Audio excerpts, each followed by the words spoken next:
6 ways the rich make money from debt.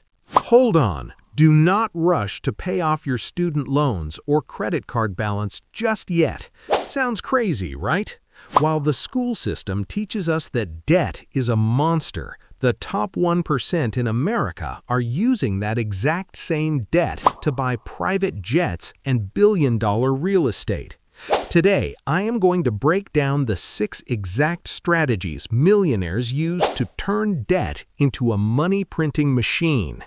And stick around for number 5, where I reveal a financial loophole that even an Ivy League degree won't teach you.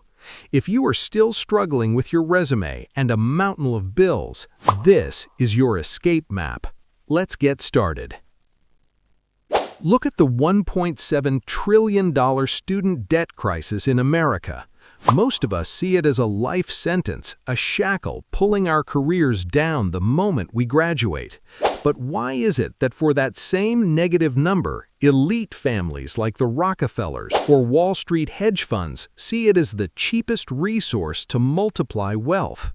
The issue is not the amount you owe. It is a concept called interest rate arbitrage.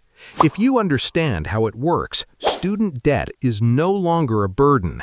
It is your first piece of seed capital at an unbelievably cheap price. However, if you just go out and borrow money to throw it into the stock market blindly, you will end up empty-handed 99% of the time. Before I show you how to turn a 4 to 5% interest loan into a 15 to 20% profit through arbitrage, there is a deciding question most young job seekers miss. Why is it that people with an employee mindset never get rich from debt, even with 0% interest? There is a hidden variable outside of math. If you do not control it, financial leverage becomes a noose that tightens the moment the market moves. Have you ever wondered why millionaires sleep like babies with millions in debt while you lose sleep over a credit card deadline? The answer is not being good at math. It's the velocity of money. The rich never borrow money hoping it will go up in value. They borrow money to place it into machines that already have positive cash flow. The difference between bad debt and smart debt is the ability to predict cash flow to cover the monthly interest. When you master risk psychology and identify your cash flow break-even point, you stop gambling with the bank. You are running a personal finance business where you are the chief executive officer and the bank is your capital supplier. Imagine you have a student loan with a preferred interest rate of only 4 to 5%. Instead of killing yourself to pay it off with your tiny salary, you use leverage to pour that money into index funds or rental real estate with an average return of 8 to 10%. That 4% gap sounds small, but with the power of compound interest on other people's money, you are creating wealth out of thin air. Debt is only a burden when it sits still.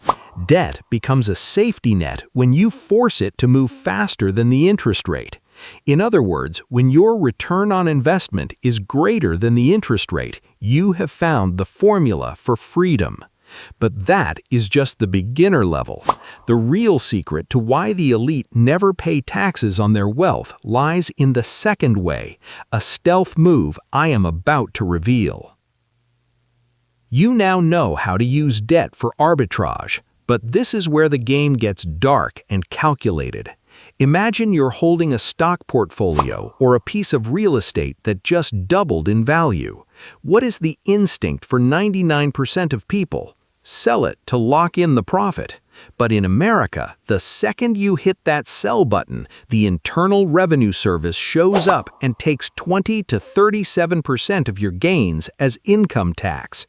The elite see selling assets as a fatal mistake. They call it the stealth move.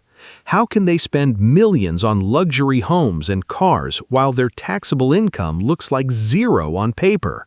The answer is a shocking truth. Borrowing money is not taxed. However, there is a deadly hurdle. If you do not understand this, the stealth move becomes your financial grave. How do you borrow money against a volatile asset without getting a margin call when the market crashes?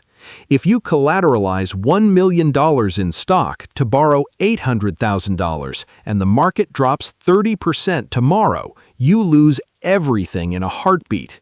So what shield do billionaires like Elon Musk or Jeff Bezos use to have spending cash, pay zero taxes, and keep their assets safe from financial storms? There is a technical metric the bank will never volunteer to explain to you. The secret is a safe loan-to-value ratio, or LTV, and high-quality collateral. The richest people never borrow the maximum. They only borrow about 25 to 35% of the asset value. This way, even if the market drops by half, they're safe. They don't use debt to gamble. They use debt to delay taxes forever. They turn their assets into a bottomless ATM without ever reducing the number of shares or properties they own. They understand that keeping ownership is more important than holding a pile of taxed cash. Instead of selling stocks for cash and handing 30% to the government, the rich use that portfolio as collateral for a securities-backed line of credit. This loan is not counted as income, so the tax is zero. The interest rate on the loan is usually much lower than the growth rate of the asset. The result? They have cash for a royal lifestyle. The original asset keeps growing, and most importantly, they keep 100% control. The poor work for cash and get taxed heavily. The rich own assets and borrow against them tax-free. But be careful. Everything I just said is useless if you do not understand how the biggest enemy of savings, inflation, is actually the best friend of a big debtor. Way number 3 will completely change your definition of saving money. Most of us are taught to save money for a rainy day, but there's a brutal reality in America today. Every dollar you leave in a savings account is being eaten by a hidden thief called inflation. If inflation is 7%, your $100 next year only has $93 of buying power. That's why the poor stay poor by saving. But here's the mind-bending part the top 0.1% use. If inflation destroys the value of savings, it also destroys the burden of your debt. The rich don't fear inflation. They love it. Why? Because they found a way to make inflation pay their debts for them. But wait, there's a trap. If inflation rises, the Federal Reserve will raise interest rates. How do you avoid getting crushed when your loan interest rises with inflation? If you have a variable interest rate right now, you are committing suicide financially.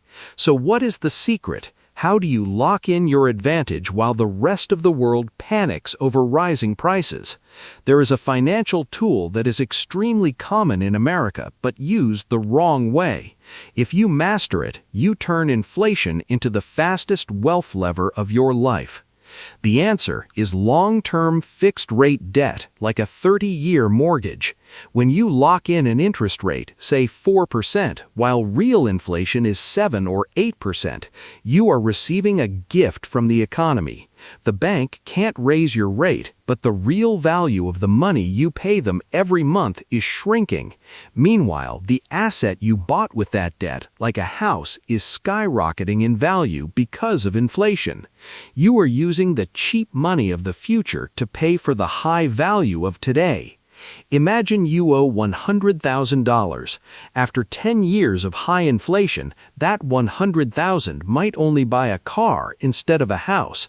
The real value of the debt has evaporated, but your asset kept its value or went up. In other words, you are paying back the debt with trash dollars that are much weaker than when you borrowed them. This is how big corporations and governments handle debt. They never pay it off. They just wait for inflation to make the debt look tiny compared to their assets. In an inflationary economy, the smart debtor wins because they owe paper but own real things. The poor lose by holding paper while its value disappears. But inflation debt is still a defensive game. To truly break through and own massive assets without using your own capital, you must enter the world of OPM, other people's money. Way number 4 is where we start building a real empire. If I told you there was a way to own a $500,000 asset with only a tiny fraction of that in your pocket, would you believe it? In America, real estate is not a game of who has the most cash, it's a game of who understands other people's money best. This is the key to multiplying wealth exponentially. While you are trying to save every penny for a house, real estate millionaires use 20% of their own cash to control 100% of the asset value. But the secret is not just owning the house, it's a mathematical profit cheat code that the banking system designed specifically for you. But stop, why do 90% of startups fail despite